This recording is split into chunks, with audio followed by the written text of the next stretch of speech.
2026 സാക്ഷ്യം വഹിക്കാൻ പോകുന്നത് പിണറായി വിജയന്റെ ഭരണ തുടർച്ചയാണോ അതോ ഭരണ തകർച്ചയാണോ? CPM ഭരണത്തിൽ എത്തുമോ?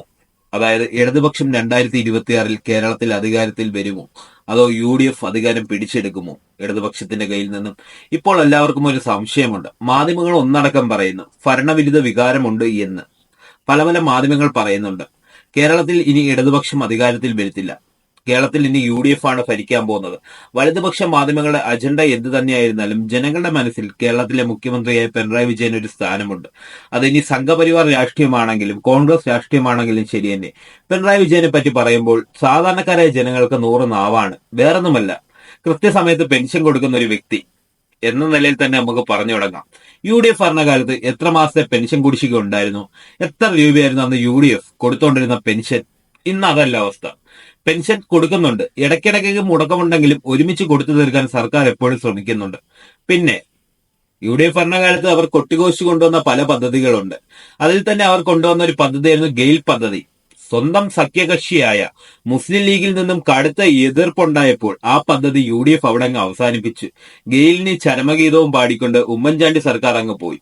പക്ഷേ അതിനുശേഷം 2016 അധികാരത്തിൽ വന്ന പിണറായി വിജയൻ സർക്കാർ ഗെയിൽ പദ്ധതി നടപ്പിലാക്കി. അല്ല കൂടെ ഗ്യാസും വന്നു തുടങ്ങി. പക്ഷേ ഇന്നും ചില മൂരികൾക്ക് അതൊന്നും കണ്ടാൽ കണ്ണു തുറക്കില്ല. ഇനി അടുത്ത സംഭവം എന്താണെന്ന് വെച്ചാൽ, നമ്മുടെ ദേശീയപാത വികസനത്തിന് ഒരു അതോറിറ്റി ഉണ്ടായിരുന്നു, അവരെ ഓഫീസ് ഉണ്ടായിരുന്നു.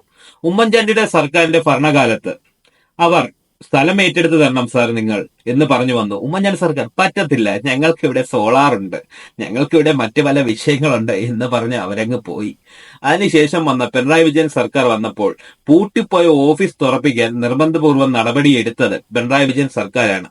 അതാണ് ഇപ്പോൾ നമ്മൾ കാണുന്ന ഈ ദേശീയപാത വികസനവും മറ്റും. പിന്നെ ചാണ്ടി സാറിട്ട കല്ലെന്ന് നിങ്ങൾ പലരും പല പദ്ധതികളെയും പറയുന്നുണ്ട്. എന്റെ ചാണ്ടി സാറിട്ട കല്ലിലാണ് കേരളം നിൽക്കുന്നത്. എന്റെ ചാണ്ടി സാറിന്റെ വികസന പദ്ധതികൾ നടപ്പിലാക്കാൻ വേണ്ടി മാത്രമാണ് പിണറായി വിജയൻ ഇങ്ങോട്ട് വന്നത് എന്ന് പറയുന്ന പലരും അറിയാൻ, ചാണ്ടി സാറ് കല്ലിട്ട് പോയ പദ്ധതികളിൽ ഒന്നായിരുന്നു നിങ്ങളുടെ ഇപ്പോൾ പറയുന്ന വിഴിഞ്ഞം തുറമുഖം. അത് ക്രെഡിറ്റ് ചാണ്ടി സാറിന് തന്നെ കൊടുക്കണം. കാരണം കല്ലിട്ടതിന്റെ മാത്രം ക്രെഡിറ്റ് ചാണ്ടി സാറിന് കൊടുക്കാൻ പറ്റത്തുള്ളൂ. കാരണം ഒരു 9 വർഷമായിട്ട് കേരളത്തിന്റെ രാഷ്ട്രീയ ഭൂപടത്തിൽ ഭരണത്തിലില്ലാതിരിക്കുന്ന കോൺഗ്രസിന് വിഴിഞ്ഞം തുറമുഖത്തിന്റെ അവകാശവും നടത്തിപ്പ് അവകാശവും തീരെഴുതി കൊടുക്കാൻ സാധിക്കുമോ? ഒരിക്കലും സാധിക്കില്ല. കാരണം എന്ന് പറഞ്ഞാൽ ആ ഒരു വികസനം നടപ്പിലാക്കിയത് പിണറായി സർക്കാരാണ്. കാരണം ഇച്ഛാശക്തിയുള്ള ഒരു ഭരണകൂടം ഉണ്ടെങ്കിലേ കേരളത്തിൽ വികസനം നടക്കുള്ളൂ. ഇനി അടുത്ത പറയാം, നിങ്ങൾ കല്ലിട്ട് പോയി ഒരു സ്ട്രക്ചർ മാത്രമാക്കി നിർമ്മിച്ചു, ഒരു വിമാനം അവിടെ ഇറക്കി, കണ്ണൂർ എയർപോർട്ട് ഞങ്ങൾ ഉദ്ഘാടനം ചെയ്തേ, കണ്ണൂർ എയർപോർട്ട് ഞങ്ങൾ ഉദ്ഘാടനം ചെയ്തേ, ഇനി ഞങ്ങളൊന്നും ചെയ്യാനില്ലേ എന്ന് പറഞ്ഞ കാര്യം.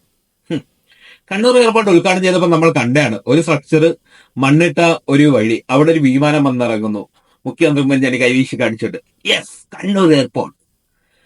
നമുക്ക് ഒരു 2016 അവസാന ഘട്ടം, അതായത് ഒരു ജനുവരി മാസങ്ങളിലൊക്കെ, അതായത് തെരഞ്ഞെടുപ്പ് പെരുമാറ്റച്ചട്ടം നിലവിൽ വരുന്നതിന് മുമ്പ് വരെ നമ്മൾക്കറിയാമായിരുന്നു നമ്മുടെ മുഖ്യമന്ത്രി, മുൻ മുഖ്യമന്ത്രി ശ്രീ ഉമ്മൻചാണ്ടി സാർ, അദ്ദേഹം ഓടി നടന്ന ഉദ്ഘാടനമായിരുന്നു.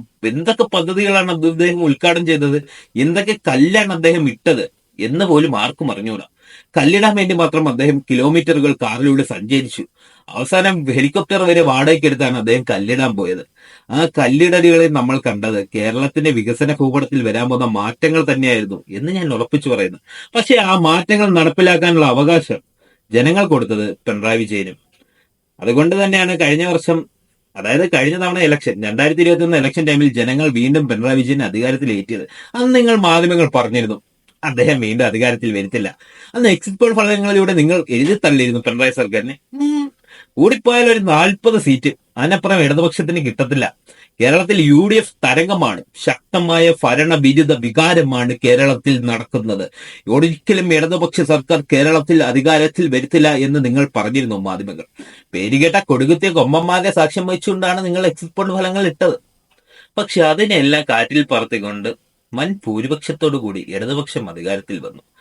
അപ്പോൾ മാധ്യമങ്ങൾ ഒന്ന് അടങ്ങുമെന്ന് വിചാരിച്ചു. ഇപ്പോൾ തന്നെ അടുത്ത ഇലക്ഷൻ വരാറായപ്പോൾ മാധ്യമങ്ങൾ വീണ്ടും തുടങ്ങിയിരിക്കുന്നു പിണറായിക്കെതിരെ വ്യക്തമായിട്ട്, അതായത് പറയുകയാണെങ്കിൽ ഇടതുപക്ഷത്തിനെതിരെ നിങ്ങൾ ശക്തമായിട്ടുള്ള അജണ്ട, അത് ആരുടെ കാശ് വാങ്ങിച്ചിട്ടാണോ എന്ന് ഞങ്ങൾക്ക് അറിഞ്ഞില്ല, നിങ്ങളുടെ ആ ഒരു അജണ്ട ഉണ്ടല്ലോ, ഒരിക്കലും ഇടതുപക്ഷം കേരളത്തിൽ അധികാരത്തിൽ വരരുത് എന്ന് പറയുന്ന ഒരു അജണ്ട എന്തിനാണ് എന്ന് ഞങ്ങൾക്ക്